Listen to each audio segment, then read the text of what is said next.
Match হারের পর ঠিক এভাবে ব্রডকাস্ট ক্যামেরার ওপর চড়াও হন আর্জেন্টাইন গোলরক্ষক এমিলিয়ানো মার্তিনেজ। কলম্বিয়ার বিপক্ষে আর্জেন্টিনার ২-১ গোলের হারের পর মেজাজ হারিয়ে ফেলেন অ্যাস্টন ভিলায় খেলা এই ফুটবলার। ম্যাচ শেষে মাঠে যখন ফুটবলাররা কুশল বিনিময় করছিলেন তখনই কোনো কারণ ছাড়াই সামনে থাকা ক্যামেরায় ধাক্কা দেন এমি।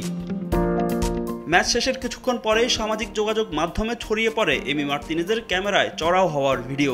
আর্জেন্টাইন গোলরক্ষকের সমালোচনায় মেতে ওঠেন কলম্বিয়ার ফুটবল সমর্থকরা।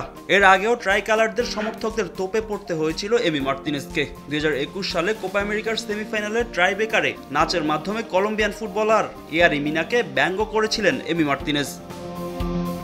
অবশ্য এমন ঘটনা নতুন নয় আর্জেন্টাইন গোলরক্ষকের জন্য। ট্রফি নিয়ে বিশেষ উদযাপন, উদ্ভট নাচ ও প্রতিপক্ষকে ব্যঙ্গ করে বহুবার শিরোনামে এসেছিলেন তিনি। মার্তিনেজের চরকাণ্ডও নতুন নয়। এর আগে মারাকানায় ব্রাজিলের বিপক্ষে নিরাপত্তা কর্মীদের চর মেরে শাস্তি পেতে হয়েছিল তাকে। এবারও নিজের আচরণের জন্য শাস্তি পেতে পারেন বিশ্বকাপ জয়ী এই গোলরক্ষক।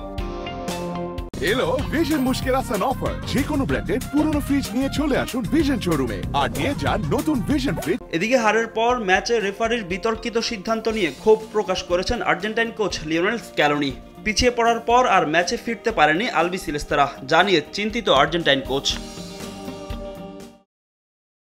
রেফারির উচিত ছিল প্রথম ছবিটা দেখা, যে ছবিতে মনে হচ্ছে ওতামেন্দি মনুজকে স্পর্শ করেছে, সেই ছবিটি দেখেই সে পেনাল্টির বাঁশি বাজিয়েছে। তার উচিত ছিল শুরু থেকেই ভিডিওটি দেখা। পেনাল্টি থেকে গোল খাওয়ার পর আমরা মাঠেই ছিলাম না, এটা নিয়ে আমি চিন্তিত।